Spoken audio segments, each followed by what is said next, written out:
Hello students, today we are going to discuss the lesson Nelson Mandela Long Walk to Freedom, which is included in your English textbook First Flight. So let us discuss. In the previous part we have discussed about whom did Mandela remember on the day of the ceremony and how courageous they were. ইয়াৰ আগৰ পাঠটোত আমি মান্ডেলাই কাক সেই শপত গ্ৰহণৰ দিনা মনত পেলাইছিলে আৰু তেওঁৰ সতীৰ্থসকল স্বাধীনতা আন্দোলনৰ যিসকল সতীৰ্থ আছিলে তেওঁলোক কিমান বেছি সাহসী আছিলে সেই বিষয়ে আমি ইয়াৰ আগৰ পাঠত পঢ়িছো। এতিয়া আমি এই পাৰ্টটোত কি আছে চাওঁচোন। In life every man has twin obligations. Life মানে আমাৰ জীৱনত এভৰি ম্যান প্ৰত্যেক মানুহৰে দুটা অব্লিগেশন থাকে। অব্লিগেশন মানে হৈছে ৰেসপন্সিবিলিটি, দায়িত্ব। Obligations to his family, to his parents, to his wife and children, and he has an obligation to his people, his community. এজন মানুহৰ দুটা অব্লিগেশন থাকে। প্ৰথম অব্লিগেশনটো হৈছে তেওঁৰ ফ্যামিলিৰ প্ৰতি, অৰ্থাৎ তেওঁৰ মাক দেউতাক, তেওঁৰ পত্নী আৰু সন্তানৰ প্ৰতি। and he has an obligation to his people. আৰু এটা তেওঁৰ অব্লিগেশন থাকে, তেওঁৰ দায়িত্ব থাকে to his people, তেওঁৰ মানুহখিনিৰ বাবে, his community, his country, তেওঁ যিখন সমাজত বাস কৰে সেই সমাজখনৰ প্ৰতি আৰু তেওঁৰ দেশখনৰ প্ৰতি। In a civil and human society, each man is able to fulfill those obligations according to his own inclinations and abilities. In a civil and human society, এখন civil মানে সভ্য আৰু human মানৱীয় এখন সমাজত each man is able to fulfill those obligations. প্ৰত্যেকজন মানুহেই সেই অব্লিগেশনবিলাক, সেই দায়িত্ববিলাক পালন কৰিবৰ বাবে সক্ষম হয় according to his own inclinations and abilities. Inclinations মানে natural tendencies or behavior, মানুহৰ যি প্ৰবৃত্তি সেই প্ৰবৃত্তি অনুসৰি আৰু তেওঁৰ যি সামৰ্থ্য সেই অনুসৰি এজন মানুহে নিজৰ যি দায়িত্ব সেইসমূহ পালন কৰিব পাৰে। But in a country like South Africa, it was almost impossible for a man of my birth and color to fulfill both of those obligations. কিন্তু এখন সাউথ আফ্ৰিকাৰ নিচিনা দেশত এইটো প্ৰায় অসম্ভৱেই আছিলে এজন মানুহ মোৰ ধৰণেৰে জন্ম হোৱা বা মোৰ কালাৰ লৈ জন্ম হোৱা এজন মানুহৰ কাৰণে এই দুই ধৰণৰ দায়িত্ব পালন কৰাটো প্ৰায় অসম্ভৱ আছিলে।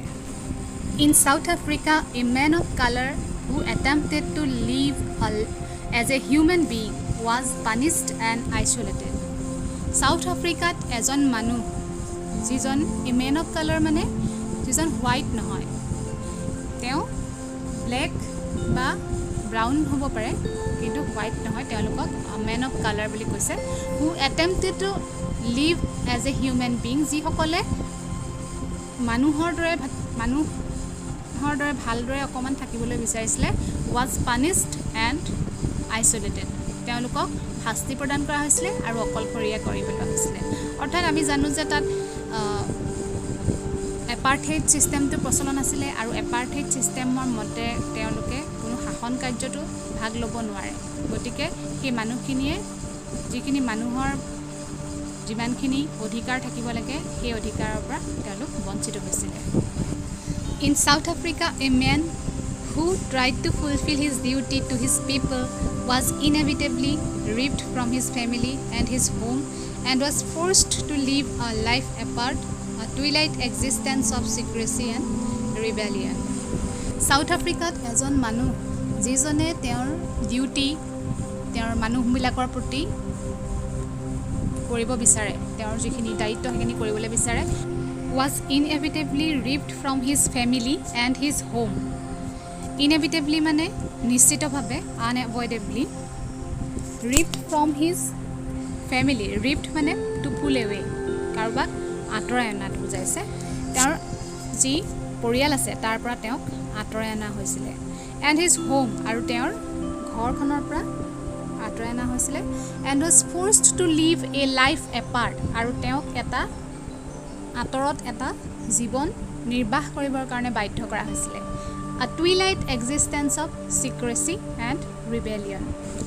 ইয়াত টুইলাইট মানে হৈছে a state of obscurity or gradual decline ইয়াত নিম্নমানৰ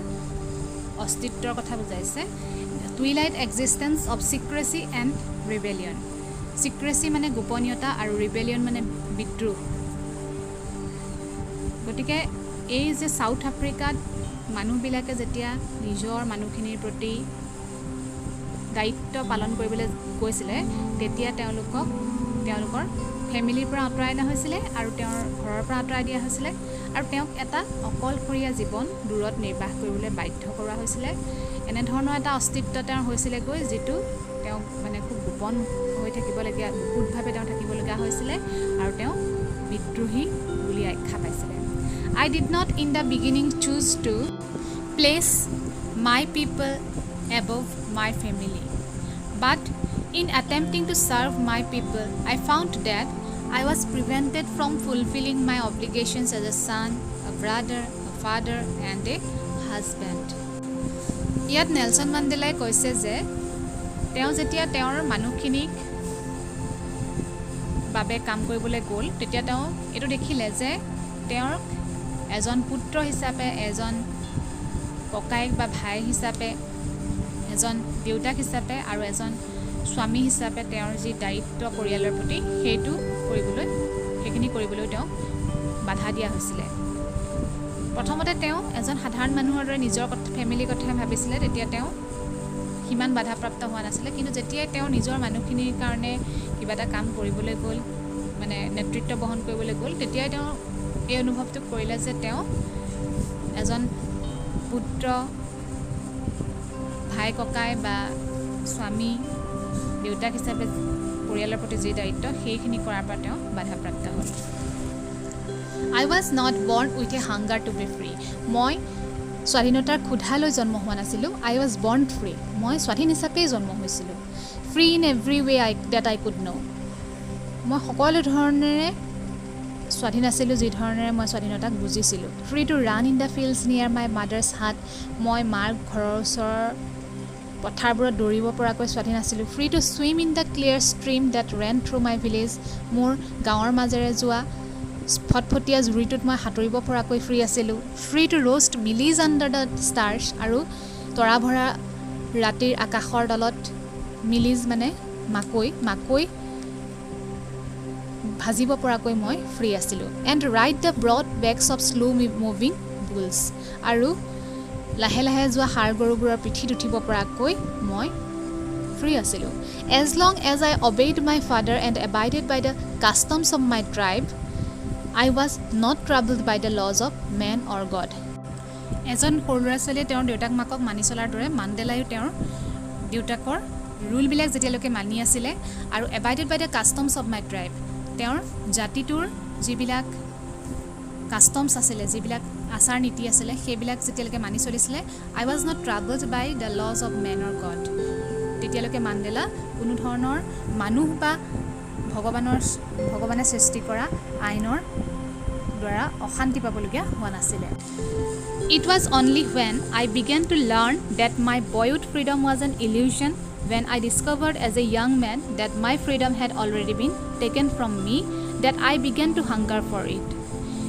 It was only when এইটো তেতিয়াহে হ'ল যেতিয়া I began to learn যেতিয়া মই এইটো বুজি পালোঁ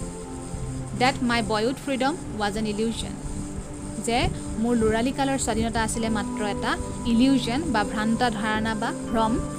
when I discovered যেতিয়া মই এইটো আৱিষ্কাৰ কৰিলোঁ as a young man এজন ডেকা মানুহ হিচাপে that my freedom had already been taken from me যে মোৰ স্বাধীনতাক ইতিমধ্যেই মোৰ পৰা কাঢ়ি লৈ যোৱা হৈছিলে that I began to hunger for it তেতিয়া মই সেই স্বাধীনতাৰ প্ৰতি ক্ষুধা অনুভৱ কৰিলোঁ অৰ্থাৎ মাণ্ডেলাই তেতিয়া স্বাধীনতাক ঘূৰাই বিচাৰিলে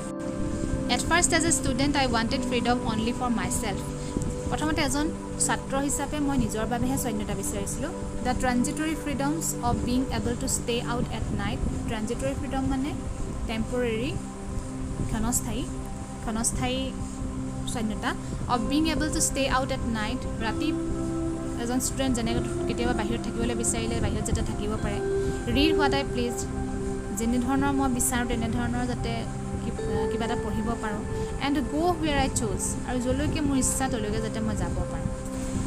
Later, as a young man in Johannesburg, I earned for the basic and honorable freedoms. পাছত এজন জোহান্সবাৰ্গৰ ডেকা মানুহ হিচাপে earned for মানে বিচৰা longed for মই বিচাৰিছিলোঁ বেছিক প্ৰাথমিক আৰু honorable freedoms honorable মানে সন্মানীয় স্বাধীনতা of achieving my potential যাতে মোৰ যি সম্ভাৱনা বা মোৰ যি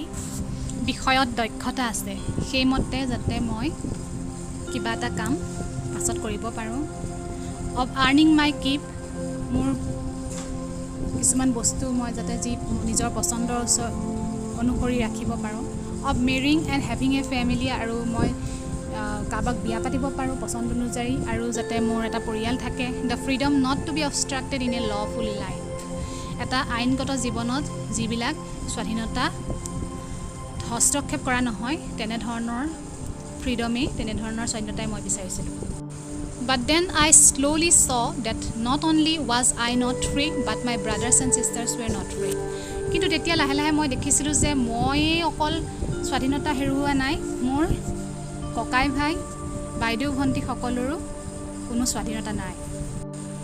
I saw that it was not just my freedom. মই দেখিছিলোঁ যে কেৱল মোৰেই স্বাধীনতা নহয় that was curtailed মানে reduced যি স্বাধীনতা হস্তক্ষেপ কৰা হৈছে কমাই দিয়া হৈছে but the freedom of everyone who looked like I did বৰঞ্চ মোৰ দৰে দেখিবলৈ অৰ্থাৎ সেই সকলো কৃষ্ণাংগৰে স্বাধীনতা খৰ্ব কৰা হৈছিলে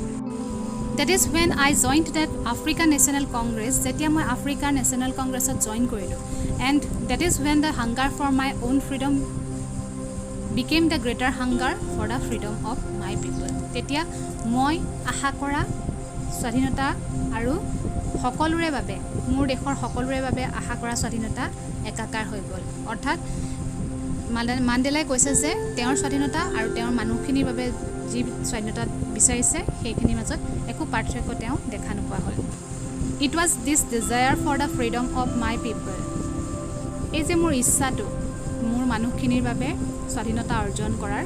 to live their lives তেওঁলোকৰ যাতে জীৱন নিৰ্বাহ কৰিব পাৰে with dignity মানে মৰ্যাদা and self respect আৰু আত্মসন্মানেৰে that animated my life আৰু সেই কথাটোৱে মোক উদ্বুদ্ধ কৰিলে animated মানে মোক লাইভলি কৰি তুলিলে মোক সজীৱ কৰি তুলিলে that transformed a frightened young man into a bold one আৰু সেই কথাখিনিয়ে মোক এজন ভয়াতুৰ মানুহৰ পৰা পৰিৱৰ্তিত কৰি তুলিলে এজন সাহসী মানুহলৈ that drove a law abiding attorney to become a criminal আৰু সেইটোৱে মোক কৰি তুলিলে drove মানে ড্ৰাইভৰ past form সেইটোৱে মোক এজন ল মানি চলা ব্যক্তিৰ পৰা এজন ক্ৰিমিনেললৈ পৰ্যবেক্ষিত কৰিলে that turned a family loving husband into a man without a home আৰু এজন পৰিয়ালক ভাল পোৱা স্বামীক কৰি তুলিলে এজন ঘৰবিহীন মানুহ that forced a life loving man to live like a monk আৰু সেই কথাটোৱে এজন জীৱনক ভাল পোৱা ব্যক্তিক সন্ন্যাসীৰ দৰে জীৱন নিৰ্বাহ কৰিবলৈ বাধ্য কৰিলে অৰ্থাৎ তেওঁক এই মানুহখিনিক যে তেওঁ ভাল পায় তেওঁলোকৰ বাবে স্বাধীনতা অৰ্জন কৰিবৰ কাৰণে তেওঁ এজন ভীতিগ্ৰস্ত মানুহৰ পৰা খুব বেছি সাহসী মানুহ হৈ পৰিলে এজন ল মানি চলা মানুহৰ পৰা এজন ক্ৰাইম কৰা মানুহলৈ পৰিৱৰ্তন তেওঁৰ হ'ল I am no more virtuous or self-sacrificing than the next man. মোৰ লগৰ প্ৰত্যেকজনেই ভাৰ্চুৱাছ আছিলে বা তেওঁলোকৰ প্ৰত্যেকেই পুণ্যৱান আছিলে বা তেওঁলোকৰ প্ৰত্যেকেই নিজকে বিসৰ্জন দিবলৈ আত্মবলিদানৰ বাবে প্ৰস্তুত আছিলে আৰু ময়ো তেওঁলোকৰ ব্যতিক্ৰম নাছিলোঁ But I found that I could not even enjoy the poor and limited freedoms I was allowed when I knew my people were not free. যেতিয়া মই জানিছিলোঁ যে মোৰ লগৰ মানুহবিলাক ফ্ৰী নহয় তেওঁলোক স্বাধীন নহয় তেতিয়া মোৰ কাৰণে যি সামান্য আৰু সীমাবদ্ধ স্বাধীনতা দিয়া হৈছিলে সেইখিনিও মই আনকি এনজয় কৰিব পৰা নাছিলোঁ মানে নেলছন মেণ্ডেলাই তেওঁৰ মানুহখিনিক খুব ভাল পাইছিলে আৰু তেওঁলোকো খুব মহান আছিলে তেওঁলোকৰ সদিচ্ছা আছিলে তেওঁলোকেও স্বাধীনতা লাভ কৰা নাছিলে তেনেক্ষণত নেলছন মাণ্ডেলাক যদি সীমাবদ্ধ কিছু সা সুবিধা বা কিছুমান অলপমান স্বাধীনতা দিয়া হৈছিলে সেইখিনিও কিন্তু তেওঁ সেই মানুহখিনিৰ কথা ভাবিয়েই তেওঁ সেইখিনি উপভোগ কৰিব পৰা নাছিলে ফ্ৰীডম ইজ ইনডিভিজিবল স্বাধীনতা অবিভাজ্য the change on any one of my people were change on all of them মোৰ মানুহখিনিৰ কোনোবা এজনক যদি শিকলিৰে বান্ধি পেলোৱা হৈছে তেতিয়াহ'লে সেই শিকলিডাল সকলোৰে ফালে দিয়া হৈছে বা সকলো সেই শিকলিডালত বান্ধ খাই গৈছে the change on all of my people were change on me আৰু মোৰ মানুহখিনি যদি সেই শিকলিডালত বান্ধ খাইছে তেতিয়াহ'লে সেই বান্ধোনৰ পৰা ময়ো মুক্ত নহয় মাণ্ডেলাই তেওঁৰ সমাজৰ মানুহখিনিক যথেষ্ট আত্মীয় বুলি ভাবিছে আৰু সেয়েহে যদিহে তেওঁলোকৰ কোনোবা এজনৰো স্বাধীনতাত ব্যাঘাত হৈছে তেওঁলোকৰ স্বাধীনতা খৰ্ব হৈছে তেনেহ'লে প্ৰত্যেকজন ব্যক্তিৰে খৰ্ব হৈছে আৰু লগতে মাণ্ডেলাৰো হৈছে বুলি তেওঁ অনুভৱ কৰে I knew that the oppressor must be liberated just as surely as the oppressed. Oppressor মানে উৎপীড়ন কৰা ব্যক্তি বা শোষণ যিয়ে কৰে সেই ব্যক্তিজনক কোৱা হৈছে oppressor must be liberated. সেই শোষণ কৰা ব্যক্তিজনো মুক্ত হ'ব লাগিব just as surely as the oppressed. যিজন শোষিত হৈ আছে সেইজন যেনেদৰে মুক্ত হ'ব লাগিব তেনেদৰে আনক শোষণ কৰা ব্যক্তিজনো মুক্ত হ'ব লাগিব তেওঁ স্বাধীন হ'ব লাগিব A man who takes away another man's freedom is a prisoner of hatred. কিন্তু এজন মানুহ যিজনে আন এজন মানুহৰ স্বাধীনতা কাঢ়ি আনিব খোজে তেওঁ নিজেও এজন বন্দী কিহৰ বন্দী তেওঁ ঘৃণাত বন্দী হৈ আছে He is locked behind the bars of prejudice and narrow mindedness. Prejudice মানে পূৰ্বধাৰণা কোনো ভিত্তি নোহোৱাকৈ কৰা পূৰ্বধাৰণা and narrow mindedness আৰু ঠেক মনোবৃত্তি সেই মানুহখিনি ঠেক মনোবৃত্তি আৰু ভিত্তিহীনভাৱে কাৰোবাক বেয়া পোৱাৰ ঘৃণাৰ ফাটেকত তেওঁলোক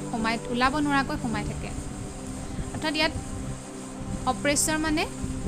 হোৱাইট পিপলখিনিৰ কথা কোৱা হৈছে আৰু অপ্ৰেছড হৈছে people having other skin colour than white I am not truly free if I am taking away someone else's freedom. এজন মানুহ ফ্ৰী নহয় যদিহে তেওঁ অন্য এজনৰ স্বাধীনতা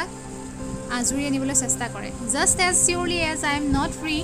যেনেদৰে মই ফ্ৰী নহয় when my freedom is taken from me. যেতিয়া মোৰ স্বাধীনতা কোনোবাই আঁতৰাই লৈ যায় তেতিয়াহ'লে মই ফ্ৰী নহয় তেনেদৰে স্বাধীনতা কাঢ়ি লৈ যোৱা মানুহজনো কিন্তু স্বাধীন নহয় The oppressed and the oppressor alike are robbed of their humanity. যিজনক শোষণ কৰা হয় বা যিজনৰ স্বাধীনতাক আঁতৰাই লৈ যোৱা হয় আৰু যিজনে আঁতৰাই লৈ যায় এই দুয়োজনেই হিউমেনিটিৰ পৰা মানৱতাৰ তেওঁলোকৰ পৰা চুৰ কৰি ডকাইতি কৰি লৈ যোৱা হয় So here we come to know about Mandela's opinion regarding freedom and how an oppressor and the oppressed both are not free. So my dear students, hope you understood the lesson well. If you have any query regarding the lesson, please feel free to ask in the comment section. Thank you.